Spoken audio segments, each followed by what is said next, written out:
And there we go. We are live. This is So, hi exciting. everybody, and welcome to another episode 7 of the Weekly Supervised. As always, I'm joined by my co host Armand, and we have a very special guest today. So, we have Daniel, who co owns a recruitment firm for experienced data professionals. And today, we're actually going to be touching on a hot topic that I feel like a lot of viewers will be interested in, whether you're in data science or like any other like tech space or in general just like applying for jobs. So today we'll be talking about hiring trends and tips and tricks in the world of data. But before going forward, I know that Armand, we finally have a sponsor today, so we have a quick announcement, Armand, to you. Yes, thank you for that. So, first of all, hi everybody. A very warm welcome to Daniel. Dan and we have grown into becoming good friends after some business that I was basically Dan's client. So I'm really happy that you could manage to find time to join us. As for the sponsor, so the MLOps conference next week, starting Monday all the way to Thursday, they have decided that they're going to be very generous with us, and they shared with us a discount link for their tickets. They actually have quite a few very impressive workshops other than the regular talks throughout the conference. And pretty much all the workshops are hands-on. They are led by various different companies in the world that work in the data and machine learning field. So if you are interested, the name up there in the top right hand corner, just look up for MLOps World. You would see their website. If you're interested, reach out to us on our Slack. The link to join our Slack is right below this video. And let us know if you're interested in purchasing a ticket. I think it's, if I'm not wrong, 10 or 15% off. And I'll be more than happy to provide that link to you to get a discount on your ticket. And with that, I will get the mic back to you. I just had a little bit of stream health issue here, so if you couldn't hear my voice for the past 5 seconds, I'm just going to say that again. If you're interested in the discounts for the machine learning ops conference next week, just reach out to us on our Slack. I'll be more than happy to provide that discount link to you. Back to you, Amber. Awesome. Yeah, so thanks for that, Armand. And again, thank you guys for coming every week. We're always excited to bring you guys some, really knowledgeable, really awesome guests. And if you guys have questions during the event, be sure to either leave a comment in the YouTube stream or on our Slack channel. So we'll be checking both of those, and we will make sure to ask Daniel your questions. To briefly introduce Daniel, he is again the Director of Data Analytics and AI Recruitment at TechRec Ltd. And Daniel, would you like to talk a bit about yourself and just talk a little bit about your work, experience, and expertise? Sure. Firstly, before I do that, I obviously want to say a big thank you to you guys for having me on the program. Amber and Armin, I've been really looking forward to this all week, and I'm pretty excited to share my insights with your community. So thank you for that. And just a little bit about myself. So I am one of the co-founders of TechRec. Now, we're a boutique recruitment firm located here in Toronto. We specialize in data and development roles here, but also throughout Canada. Now, our firm itself, we really try to use data to drive the recruitment process, right? So that was one of the core principles when setting up sort of our business model as well. We really want to try and focus on candidate and client experience. So, providing value to our candidates at different steps of the process is something that we really take to heart. And, I think this is one of the core differentiation aspects of our business compared to others in the market. Now, my recruitment journey actually started overseas. So I was originally working in Hong Kong for a global recruitment firm. And during my role there, I was specializing on digital transformation projects, primarily within the financial service sector. Now, the neat thing is with that opportunity, I took a lot of value from it. First, it's where I met my business partner and a couple of the other colleagues that I have right now. Us Canadian guys living and working in Hong Kong, there wasn't too many of us. So, it's great that I had that opportunity, but it also taught me what a high performance recruitment business looks like. Now, our office in Hong Kong, we were a global firm with 32 different country locations. And, in that time period, we had a lot of growth, right? So, with our business, we had 20 straight months of year-on-year growth. We saw really strong productivity and headcount, and even during that period, the office tripled in size while I was there. So, it showed me what a good recruitment business looks like, and how to use data and KPIs to really drive that process. But, it also maybe gave me a little bit of insights into how the process can be improved and how you could add value to people at different points in time. So that's a little bit about my background and my experiences. So I have a follow-up question on that, Dan, and it's I know you and I, we recently talked about a few things about the recruitment scene in different regions of the world, but mainly with a focus on North America. But from your experience, and before we jump onto like the actual main questions, any major difference between the scene in Hong Kong versus North America? And with a focus on data, obviously, and analytics. Yeah, like I think at the time, I think the big banks in Asia were beginning to really recognize the importance of data, and it was really driving the recruitment process. I think in terms of the maturity of the recruitment market and just the use of recruiters, it's probably a little bit more mature in some of those global financial hubs. I think there's a consistency there where they've used recruitment partners in the past where, comparatively to recruiting in Canada, I think it's still a little bit of a young market just based on how people were able to find jobs, mostly through networks and personal connections and so forth. But I think as things become a little bit more competitive, and, I think right now the job market's favored for candidates, then all of a sudden you'll see that the recruiting becomes a lot more important aspect for finding jobs, I would say.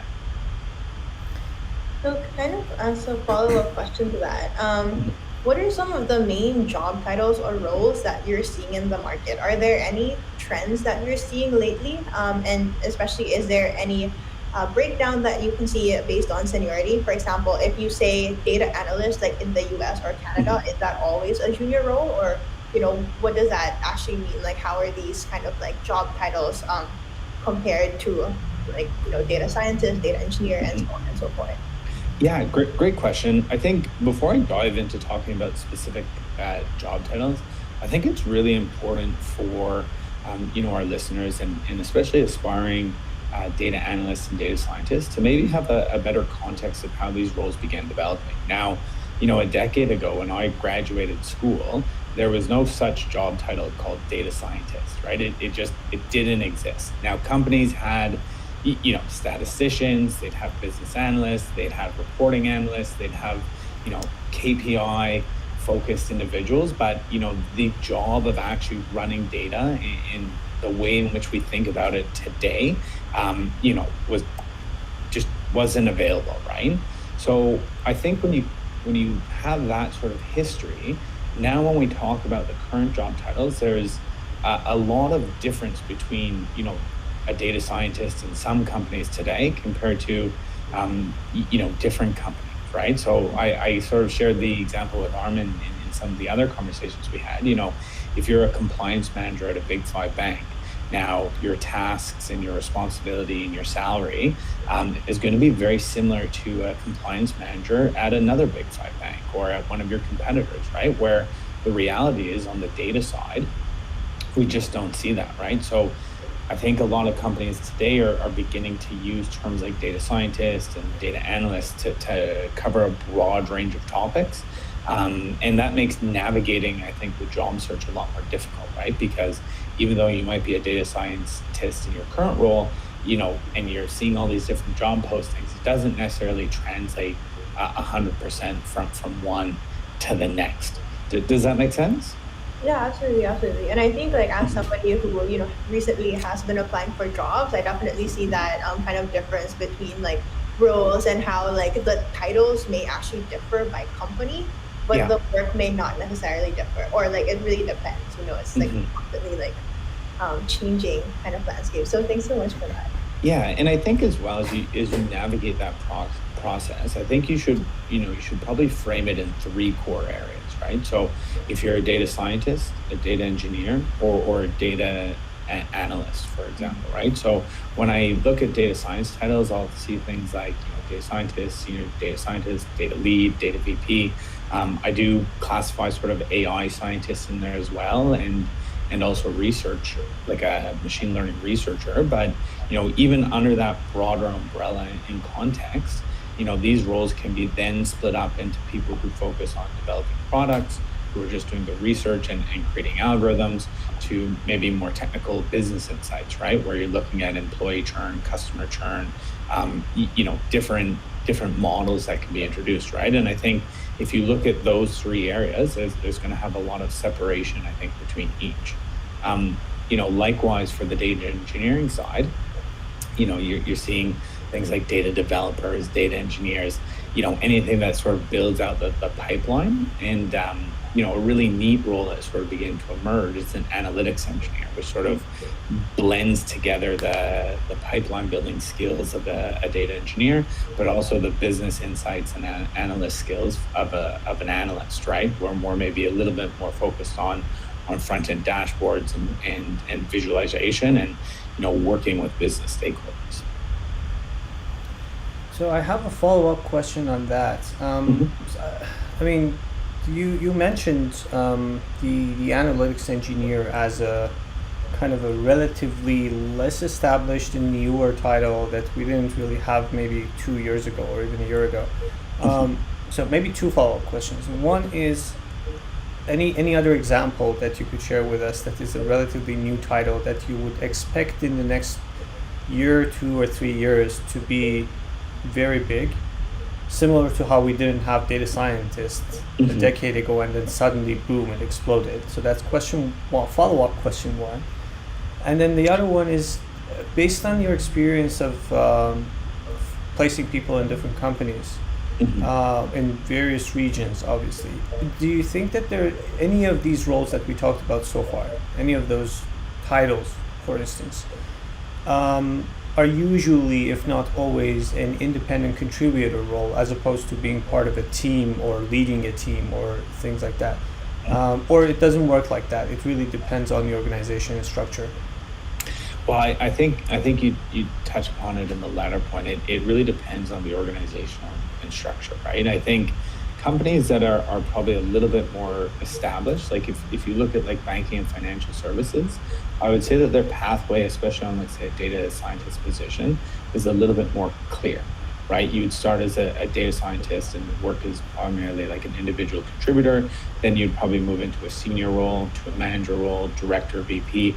It sort of goes on a nice outline, just as probably some of the other functions within those institutions. But then, you look at other companies, maybe like Shopify, for example, where oftentimes data scientists will be doing 360 projects, right? Where you can be someone who's quite senior and quite experienced and established, but you'll be in an individual contributor role, right? So I don't think there's necessarily if I'm a manager, it means I'm more senior than a data scientist. I think, if you really want to try and understand the seniority level of your role compared to the other ones in the market, it really comes down to salary range and compensation. I think that's sort of the best way to tell. And then to talk about sort of the emerging roles and emerging job titles, I think in job titles, especially that you'll begin seeing posted online, I think employers are going to be seeking a lot more clarity when it comes down to the actual function, right? So titles like data product manager, data product specialist, that will come out because they really need someone who's specialized in a product development, right? Or, applied research specialist is much more, okay, well, we're going to be doing research and looking to gain patents and develop that area, right? So I think these new emerging titles are probably just a reflection of the lack of the lack of clarity and the ambiguity around the titles right now, right? And hopefully that will sort of level off and give people a little bit more direction when they're running for a job search. So I actually have a follow-up question. So thanks so much for sharing that. So you mentioned a little bit earlier about the kind of like the differences within like the roles and also how, you can kind of be a senior level kind of data expert data person, data scientist without being a manager. So how does the scope and variety of your work and responsibility, how does that differ depending on what kind of company you're in? So for example, like if you're in a startup, are you expected to do data analytics, engineering, and data science if like as one person? Or like if you're in a large company, do they hire different people for that? Like how have you kind of seen that differ in the past in startups, mid-sized companies, and like larger companies? Great question. So I would say that in larger companies, chances are if you're an individual contributor role, it's probably going to be more of a junior position, right? Because they've already established what their data, what their data departments look at, right? Now, if you're dealing with like a seed, Series A, Series B company, oftentimes, the entry into data science and the use of data is going to be relatively new to those firms, right? Now, as well, because of the constraints on budget and just their runway, usually they'll try and hire someone who can do a little bit of everything, right? And as a result of the mixed skill sets that they can bring to the table, from designing the infrastructure to the ETL pipelines to creating a model and then implementing the model, like because they're able to have these like plurality of skill sets, I would say that they're much more senior, right? Where if you join like a larger institution and like a large bank or Loblaws, you join as a data scientist, you'll probably be assigned like very specific tasks, which is great because you'll be able to learn and develop your skills, especially on the model building or running different like linear equations, etc. But to gain some of that more diversity of skills, you may want to look out into more of like a startup Series A, Series B company. So it's interesting. I just wanted to add one more title that came, or maybe more than one. So AI engineer also didn't exist maybe 3 years ago, and then suddenly it showed up, and now I don't see as many AI engineer titles, so it also disappears. So some of these titles from time to time, I remember there were quite a few AI engineer positions open in Toronto right before COVID, in companies such as IBM and Huawei and so on and so forth. And I can't see as many right now, which means they realize that they have to properly define the job that the person is supposed to do. And also the other one that I wanted to also share with you is data architect. So we used to have solutions architect and cloud architect, but not data architect. But then as of probably a year ago or so, I remember the first time that I personally spotted data architect was after the pandemic started. They probably existed before, but I wasn't seeing that. But then suddenly there was this burst of data architect positions, and so far from what I have seen, pretty much all of them are IC roles because they have to work with different departments, so to speak, so with sales and marketing and product and whatnot. So it makes them kind of a very important player, so more of a senior role rather than a junior role. But then they are usually an IC as well. Have you seen anything related to these types of roles? Yeah, I definitely have, and I think it's partly to do with the function as well, right? So when you look at a data architecture, I would say that they have a strong understanding of the infrastructure strategy, right? So it's not like if you look at a data engineer who would probably report into one of these roles, like, they're going to be designing one or two pipeline within a microservice where, the data architect is going to look over that entire microservice and how to optimize it.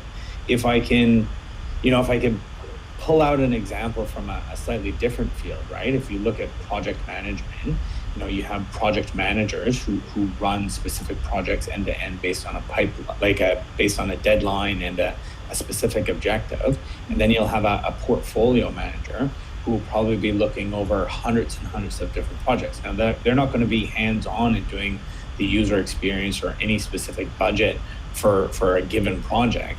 They're going to be making sure that the overall project landscape is being executed accurately and effectively, right?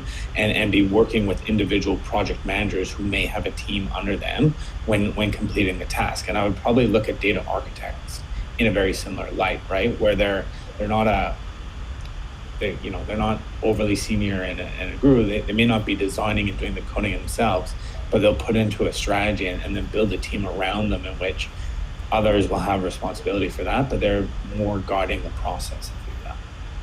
It's funny. So this is quite a coincidence because our episode 2 weeks ago was on project management. So for anybody in our audience today, if you haven't watched that, it is on our YouTube channel. I'm sure there's going to be quite a few points that would resonate to you after you watch this episode, and you would find these kind of connection pieces that Dan was talking about. So I really encourage you to go ahead and watch that episode if you haven't. Sorry, Amber, you were going to ask a question and jumped in. I was just on one last point on the job titles, if you don't mind. I think especially if you're a job searcher, if you're looking to hire someone on your team, I think you shouldn't get bogged down into the exact job title, right? I think if you try and say, well, I'm a data scientist and I only have to have a data scientist title, I think you'll limit yourself in terms of opportunities. I think you really have to dive in and do a little bit more research into what the function of the job is going to be and then align it to your skill sets. And I think that's, as you go through the job pathway, like try to be flexible in terms of title, because it's a new and burgeoning field, right? So not everybody has the same titles or the same responsibilities yet. Maybe it will mature. Maybe it will still say a little bit like this. I would probably imagine it's going to be like this for at least a number of years. Mm-hmm. Yeah, so I actually have a follow-up question. Kind of like on the flip side, I guess we were talking a little bit about, different job titles and like what your function, what your role is. But as like a job applicant or like a job searcher, you kind of go through, hundreds, if not like hundreds of thousands of different like job applications and just like job descriptions. And I guess some of those job descriptions, sometimes they do have sort of like requirements there. Sometimes some of the requirements include for master's students only or for PhD students only. And I guess one follow-up question is, how strict are those requirements? Why, if you have any thoughts on that, why are those requirements there? Like, is it really only for PhDs? Like, is there anything specific about that? Like, for example, like the research roles you mentioned earlier, a lot of those, from what I've seen, at least in my job search, say for PhD students only. Like, is it possible to obtain the skills necessary for that role without having a master's or a PhD? Absolutely. I two parts to this question. So A, can you obtain the skills, and B, how important are those skills to have when applying for the job? So, before I joined recruitment, I used to be pretty stringent in terms of looking at job requirements and making sure that I tick off 9 out of 10 or something like that before I put my resume forward. But I think now, especially on the data side, oftentimes we'll write job descriptions as a little bit of a wish list, right? Mm-hmm. So, ideally a PhD, but it doesn't necessarily mean that somebody with a master's degree or even with, a number of strong years of experience that only has a bachelor is not going to get the position, right? Like I reflect upon a really interesting sort of case that I had the other day is that I was working with one company and they actually hired 2 data scientists for me. Now, they both are working in the same team, but their backgrounds are almost 180 degrees different. Okay, so you have one who maybe is a little bit more engineering focused, has a really strong education pedigree, master's, the whole 9 yards, right? And obviously they've got years of experience working for global brands, and they were one person that they hired. And then the other individual didn't have a formal education, as maybe your typical like bachelor's, master's engineering, but they had really practical work experience, right? For a company that I would classify as a competitor who did very similar product work, and that individual did a really stand-up job in that organization, right? So if you're looking for an opportunity and you recognize that the company is a direct competitor to yours, or you've done that product before, or had done very similar types of problems, I think that's the best way to maybe upskill yourself, and showing that in your resume is going to be really fundamental, because I think people companies are pretty flexible, and I think HRs are able to recognize talent, and they know who their competitors are, right? So if they see that you're coming from a competitor and you've done similar skill sets, they're definitely going to take an interest, right? So I'd say for all of you looking for opportunities and you see a PhD, then don't shy away just because you don't necessarily have that requirement, but also be conscious of the role itself, right? If you're looking for an applied research position and it's going to be very heavily built on patents and academic research and building out sort of academia within an organization, then perhaps that's actually not really the role that you should be looking for in the first place, right? You should be maybe looking for, if you're a more hands-on data specialist, maybe that's sort of the way to go for your career. So I think you really have to evaluate what's being asked, and don't look at the broader picture and not dial into the very specifics. Well, I think we are a bit, maybe 2 minutes before we hit the middle mark, and now it's time to talk about the elephant in the room, which is the job market and COVID, and how they are affected from one another. So any sort of changes in terms of hiring trends that you saw? I mean, obviously, a year and a half ago, a lot of positions kind of paused for a while, and a lot of offers got decided, and all of that. I mean, things that we already know about that. But recently, in terms of after the market kind of started to come back live again, what are your thoughts? What are some pieces of information that you could share? And I really liked something that you said before in terms of providing an example. It reminded me of a buyer versus a seller market. I think that analogy also can be applied here as well. So at some point, there's a lot of talent in the market and not a lot of positions open, and the other way around. How do you see the market today, in North America especially, and also within the jurisdiction of your own company? Okay, perfect. So I think I'll probably, first of all, reference everything from a Canadian perspective at this point forward. And I think as you asked me that question, it gave me a chance to really reflect upon the last 17, 18 months. And then also I decided to dive into some data and see, how trends sort of adopted. And I really break, the pandemic thus far into three, pretty separate periods. So I would say that the first, I'm going to call the shock, right? From probably about March to August 2020. Now, I'm sure it feels like a lifetime ago for all of us, but a lot of people were still like the office in March, right? So, that period I think will be characterized by companies trying to adapt to the reality, right? I was speaking to an HR leader from a mid-sized firm actually just a few weeks ago, and she was sort of sharing, her experience at sort of when COVID hit, and they were saying that, the time no one was working remotely from their office. Everyone was going to work, everyone was working sort of at their desk, and on a Thursday night, they basically had a COVID scare, and they had to go 100% remote completely, right? And all of a sudden, you're trying to get laptops to people, you're trying to, get people to come in at segmented times. None of us really knew what COVID was about at that point in time. So everyone, I think, had a very high sense of risk. So, at that point in time, people weren't necessarily looking to onboard or bring people into the office. They were just trying to deal with the reality of going completely remote within the HR IT functions. Now, at the same time, I think people didn't really know that we'd still be in COVID, into late 2021 and probably 2022, 2023, right? Like it was a pretty big shock to the system. We weren't sure whether in a month we'd be back to normal or, what that would look like, right? So I think in that 5-6 month period, it was just a holding off and a cooling off period of the market.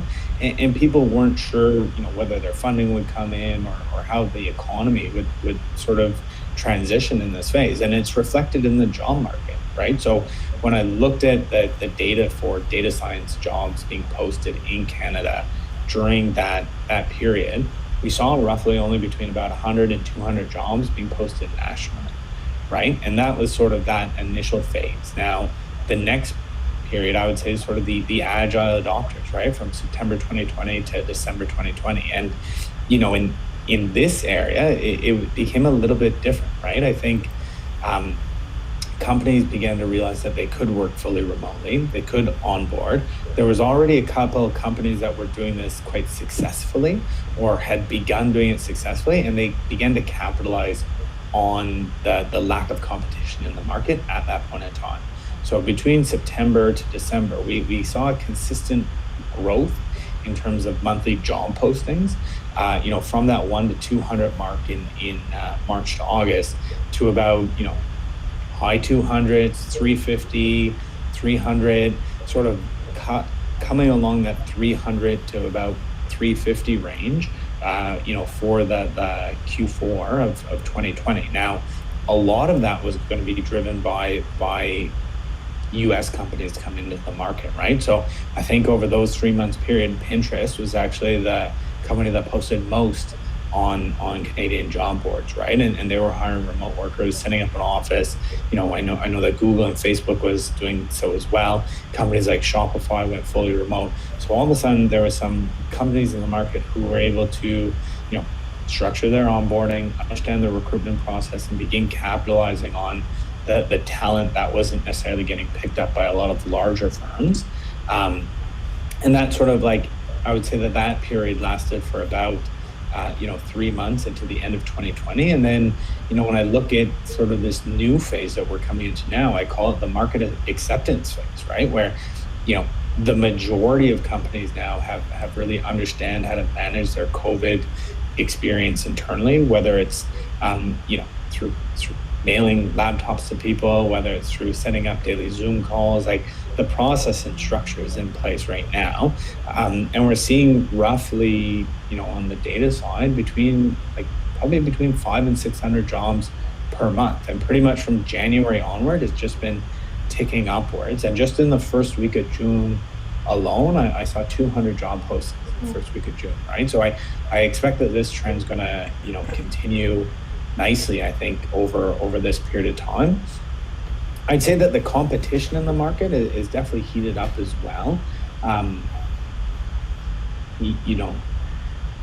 Sorry, I lost my train of thought there. No, the competition in the market, I think, is really heated up as well, because we're seeing, more companies being able to onboard people, and just, salaries and things like that beginning to shift upwards as well. I have a neat little story as well. I was talking to one of our clients recently, and they've actually just switched their compensation model from annual reviews to quarterly reviews. So now they're looking at employee salaries every quarter and making sure that they're addressing up to market. And as well, I think a lot of companies probably aren't as familiar with how much turnaround. I think there's a real retention problem now within companies, because if you join a company and you joined on a Zoom call and you stayed in a Zoom call, you don't have any of those informal interactions with your colleagues, right? You're not friends, you're not at the water cooler talking about the Blue Jays game or the this or the that. You're not sharing a meal. So all of a sudden, those ties that used to bond people into companies, besides just purely work, purely compensation, but the social aspect around employment has sort of dissolved. And it makes it a lot easier for people to sort of say, well, actually, I'm going to move on and find a new role. So that's sort of, I would say that the way in which the pandemic's changed hiring and recruitment is probably in those areas. So I have a quick follow-up question, and thanks so much for sharing that. I think that's super helpful, especially as I actually recently just graduated from my master's program a few weeks ago, and my friends are all, we're all in this job application bubble, trying to navigate work from home and just trying to figure out what's next, I guess. So that's been really helpful. I hope you guys are watching, because this is definitely something that we've been talking about as a group as well. In terms of my follow-up question, one thing you mentioned earlier was about salary range and compensation. So I guess in terms of work from home, how do you think that salary range and compensation will change, or will there be any effect to that? What if your old job was based in New York, where typically you would have a higher salary salary range or compensation because of cost of living, but you've decided to move to, I don't know, like Bali or somewhere else, like one of those hot destinations. Like, where do you think that's going? Great question. I think companies aren't necessarily going to tailor their salary around where you particularly are living, right? So it's funny. I had one candidate, we were chatting. He's just started a new job with us, and he lives in Costa Rica now, and Oh he's wow. got palm trees in the background and a pool and things like that. I think companies want talent, right? Mhm. And it's a very competitive market now. I think more so internationally, right? So if you have the skill sets, especially you're coming from a prestigious university, you've got a couple of years of experience under your belt. I don't think your salary is going to go lower because you're relocating elsewhere. Now, in different markets, you'll have different salary bands, right? Like if you're a Canadian and you decide to work for a US company remotely, obviously there's visa and work issues that you have to go through, but oftentimes US companies will pay to the same sort of standards as their other US employees. So for Canadians, this can be a real advantage because your base salary will probably be about 20 to 30% higher, not only to take into account the dollar exchange, but it usually, the capital within US firms is a lot higher as well. So when they do offer things like options or RSUs, that number looks a lot bigger just because the size of the firm, right? Like if you join Amazon and you get 20 shares a year, it doesn't sound like a lot of shares, but you realize that a share price is $3,500 US, right? So that makes a huge deal. But for Amazon, 25 shares is really nothing, right? And if you compare that to a Canadian startup or a mid-sized firm that has a much lower value, right? They're going to have to give much more ownership into their team, right? So I would say that that's probably the how the salaries are being affected. But at the same time, if you're a Canadian living in Canada, you have outside competition as well, right? You have people living in similar time zones in Costa Rica, for example, or Brazil, Argentina, who can pretty much do the same job as you for 25% of the cost, right? Or in China, India, Philippines, like there's the world has shrunk, and I think there's a global talent pool now. And as much as you see the advantage of, hey, maybe I can go over to the States and work for one of these big tech startups and make a killing, if you're more junior or less experienced, you're actually at risk of having outsized competition sort of affect your salary in a negative way as well, right? So I think that's probably the two big changes that came in with the pandemic from maybe a more salary perspective wise. So just one more quick follow up on that. So you mentioned something about your salary not decreasing if you go from, let's say, your New York or Toronto or Vancouver to, for instance, Costa Rica. Um, and I think I mean I have to say I agree with you, but even before COVID hit us, we also had a somewhat similar conversation when it comes to folks going to different offices in different regions and working, let's say, for 6 months or whatever in those offices. So let's say if I wanted to go and live in Berlin and then, I don't know, in Tokyo or something like that for 6 months, and let's assume that my company has offices over there. Before COVID, this was practically, a big no, unless it's part of like the requirement of your job. You have to be there. Now I think that has also changed to some extent, right? But my question for you is, what would be the right comp change for this case? Because if I'm moving from Halifax to Toronto, my costs are going to be different, right? Similarly, if I'm moving from Toronto to Hawaii, my cost of living is going to, get affected heavily. I know it's probably my choice, right? So that means that, if you want to go and live in Hawaii, then you have to be able to pay for your living expenses. But if I'm going to be living, let's say, in Melbourne or in Tokyo or something like that, Do you think that this should also be part of a company's plan when it comes to comp reviews, or do you think that, in a post-COVID world, we will just go back to the normals that we used to have in 2019? So I chuckle here because I'm going to say I'll probably take more of a company view on this. Is that I think if you're making your choice to move somewhere else, to be a remote worker, that's really a choice that you're making for yourself, right? So whether if you're working for a company located in Halifax and you decide you want to move to Toronto, like expect to be making Halifax wages. Likewise, if you're working in Toronto and you decide to move to Winnipeg, but for a Toronto-based company, expect to still get paid like you are in Toronto, right? And I think, like you're right, before if you moved offices, the comp was very different, right? I think about, my business partner, for example, when he moved to Hong Kong from Canada, so he was recruiting for the same firm in Canada, got transferred to the Hong Kong office. There was a completely new comp structure based on the cost of living there. But I think in a remote role right now, if I said, hey, I want to go live in Hong Kong, I'd still get paid like I was getting paid in Toronto. Got it. And I guess like one question related to that is, in terms of how the job market and how just like hiring looks like in, I guess, North America versus APAC. You mentioned Hong Kong earlier, as well as like some other countries like, I think you mentioned like Philippines, Malaysia, and a few others.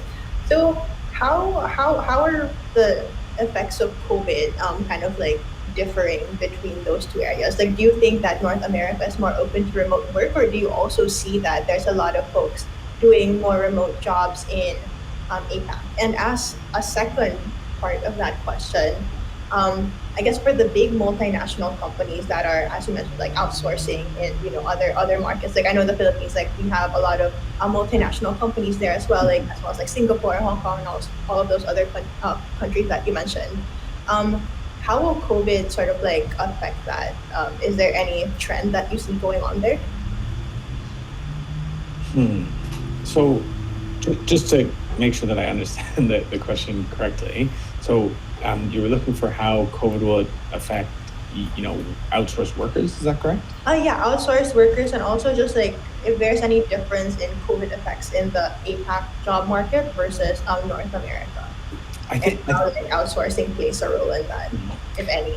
I think with COVID, it's very regionalized, right? So Mm-hmm. I think different countries, different regions are approaching it very different. So it's hard to paint over a broad brush, right? And I would say that in Hong Kong, I think from my colleagues over there, like they work in the office, right? They still go to work in the office pretty regularly, right? And part of that's because their flats are so small that going to the office is actually a welcome change, right? But I think it's really based on the region which people are working and just the flexibility in those spaces. I think North American companies tend to be a little bit more open to remote work than I would say, other firms, particularly in the Hong Kong market, because I can speak to that market a lot better.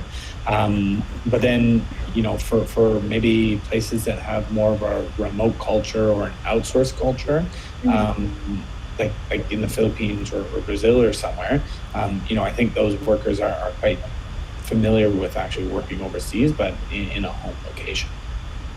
Got it. Yeah, I think that's super helpful, and that's actually really interesting because a lot of my friends actually during COVID they have switched from being like in person to actually transferring jobs to international companies and are now like doing remote work, especially because so I'm from the Philippines, so a lot of our industries.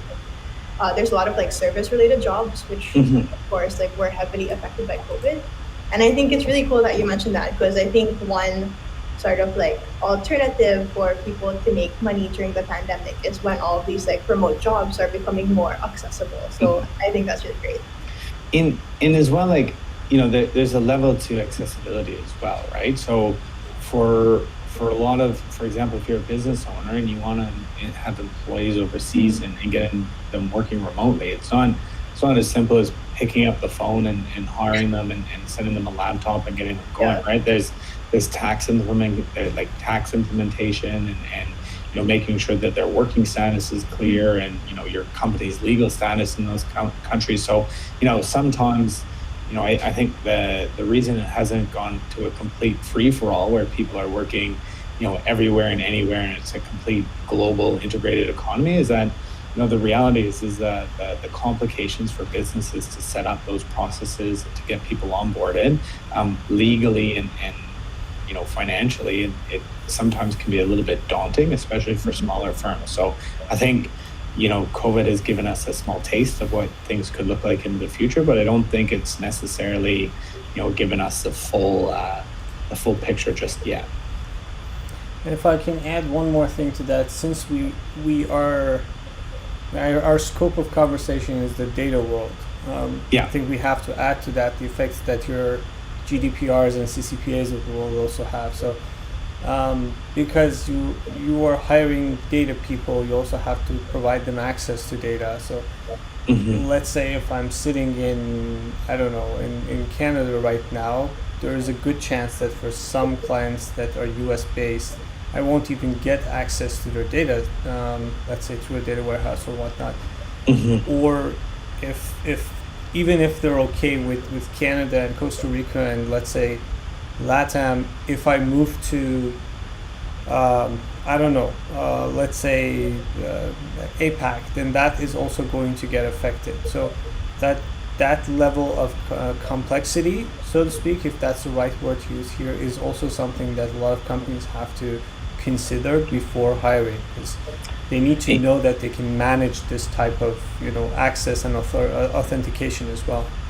In each country's jurisdiction will have different requirements for data, right? So you look at the EU requirements on data, personal data. It's pretty heavily regulated.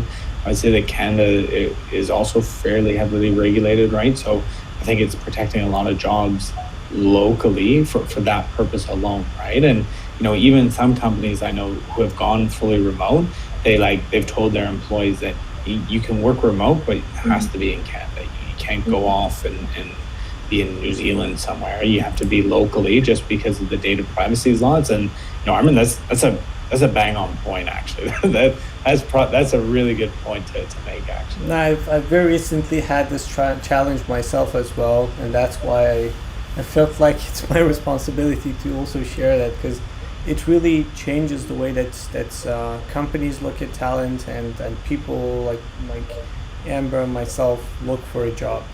Now, something else. So now I think it's good that our conversation has been very similar to a research paper, because at the beginning we had this introduction and we talked about a few things, and now we're going deep into each and every one of them. So we talked a little bit about all of these different roles. So you gave us examples such as data product manager, and we talked about data architect.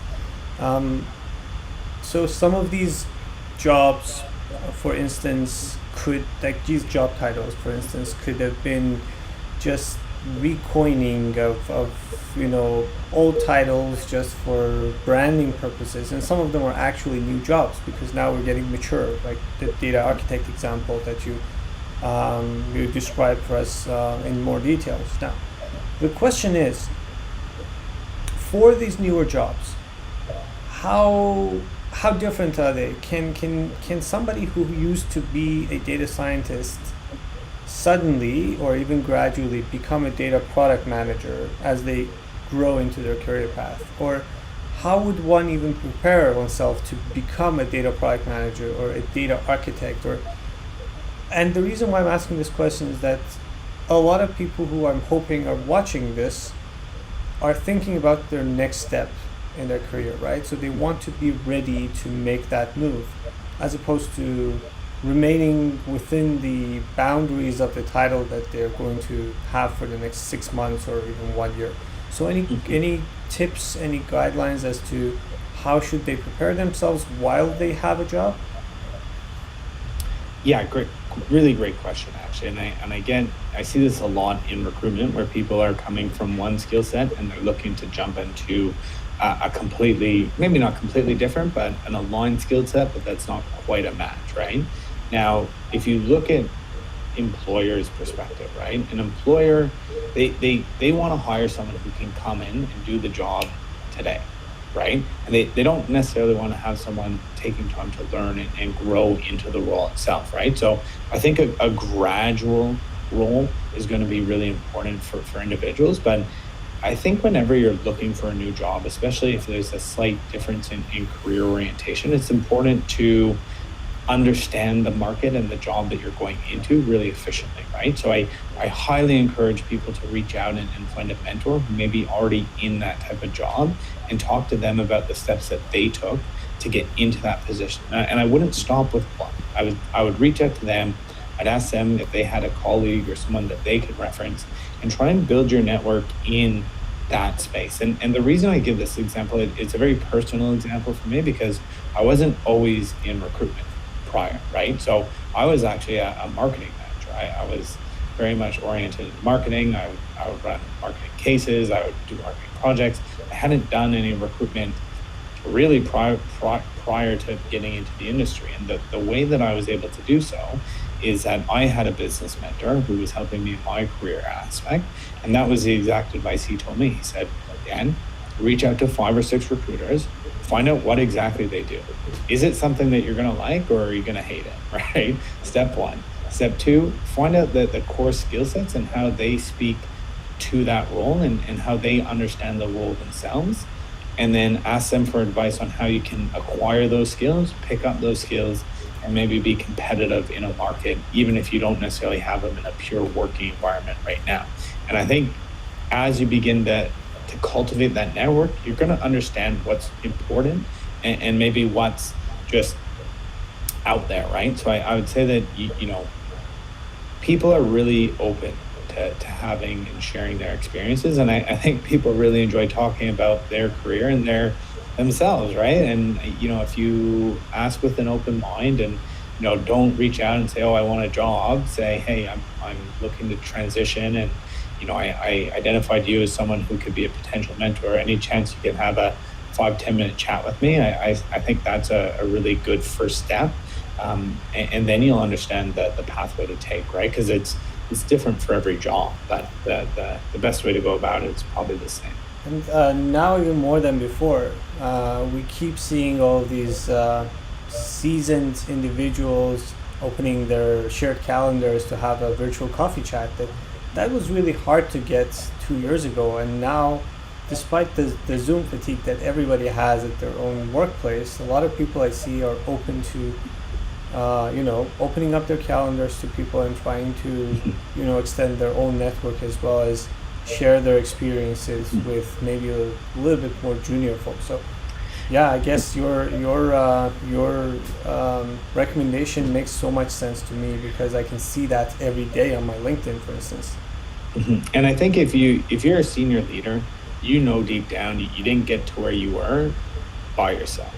You often had a helping hand and a helping influence or a mentor yourself who helped you guide through that process, right? And, you know, as a junior, you're maybe a little bit more apprehensive of reaching out and sort of, you know, a little bit self-conscious and insecure that you don't have the experience. But the reality is that, you know, to get to a more senior position, everybody had a helping hand. So it's just about being proactive and reaching out.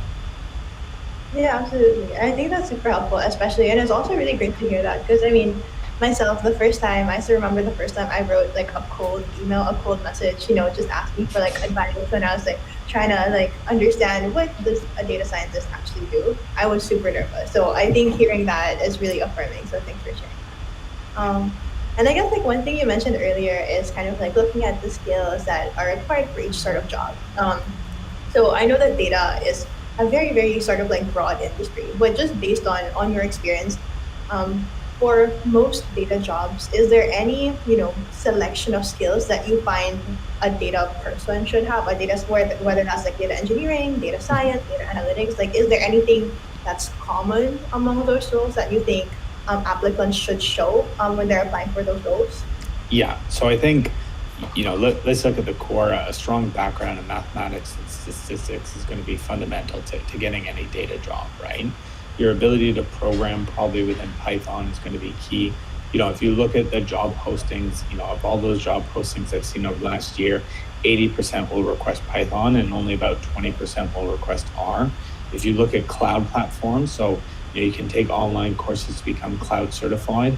AWS is the most popular cloud on job postings, followed by Azure, followed by GCP, and then IBM, right? So, if you want to maximize your skill sets in the market, I'd probably try and pick up those cloud platforms as well. I think those are probably the core skill sets. But then when you break down into those other layers, how do you communicate that in your CV, right? So I think every bullet point in your CV should be directed. So oftentimes recruiters will only look at resumes for about 10 seconds, where we get 200-300 applicants each, and you want to specifically identify what you specialize in, right? So as you create a bullet point, talk about a project you worked on or a model that you worked on, how long it took you, what was the impact to the business, what technologies you used, right? So, I created a employee churn model, doing linear regression. I processed the data through Python, and I saw an improvement of 15% in employee churn over a 6-month period. Clear, right? So that way, if I'm looking for somebody who does employee churn, I can reference that bullet point and say, well, this person knows exactly what they're looking for and doing. Brilliant. I think so. That makes so much sense to me. Thank you for that. And we only have another 2 minutes or so. So for a quick, how quickly it's gone by. I told you the 45 minutes at the middle, it just flies. I never know how this happens. The first few minutes, I always say, this is going to be only 20 minutes conversation, and then suddenly, boom, we don't have time for more questions. But before we close, I wanted to see if there's any specific success story from one of your own cases that stands out for you and you could share with our audience to basically encourage them. Anything with respect to changing their job function, anything. Examples would be, I don't know, for me, I heard about an example of somebody who was out of the market for a while and then came back and worked really hard. But I'm sure you have tons of these stories that you could think about. Anything specific that stands out? I think where I see successes, to be honest, I see when people join into a business and they're able to be compensated effectively and take on a project that they're very excited for, right? So, I think for any candidate looking for a job, I would say making sure that you really understand the recruitment process is going to be important, right? So when you have those initial meetings, probably good to understand what the salary bracket is and the range that the company is looking for. It's important to, go through the process effectively, follow up if you don't get feedback after a day or two, because, that's important to gauge your interest. So I think, my success stories are really when I see people finding roles where they're going to be happy and they sort of are compensated effectively. So I hope, not very specific, but I hope it was helpful. No, Yeah, yes, no, for sure. yeah. For sure. And I guess with that, we are at time. I don't know, Arman, if you have any last questions, or if anybody on the chat has any last questions, feel free. I guess we'll give it a few seconds, but Nothing for me, but while we're waiting for potential questions on the chat, I also shared the link to the 10% off passes for the Machine Learning Ops Conference for next week. Feel free to use that, and I'll be probably there for most of next week, so virtually, of course. So if you're there, feel free to reach out and say hi, and we can have a quick chat on the side as well. And huge thank you to you, Dan, for taking the time. I know that you being you always come prepared to every conversation, so thank you for spending the time before and while we had this chat. And thank you to everybody in our audience, and please come back next week for another fun conversation with Weekly Supervised. yeah, thank you so much. Thank you. It's been a real Yeah, I was just going to say that I know I learned a lot from you, and I'm sure that especially a lot of folks who are, just entering the market, who are applying for jobs and, who are trying to kind of make the switch to data science, this has been very, very insightful, and yeah, really, really grateful for what you shared with us today.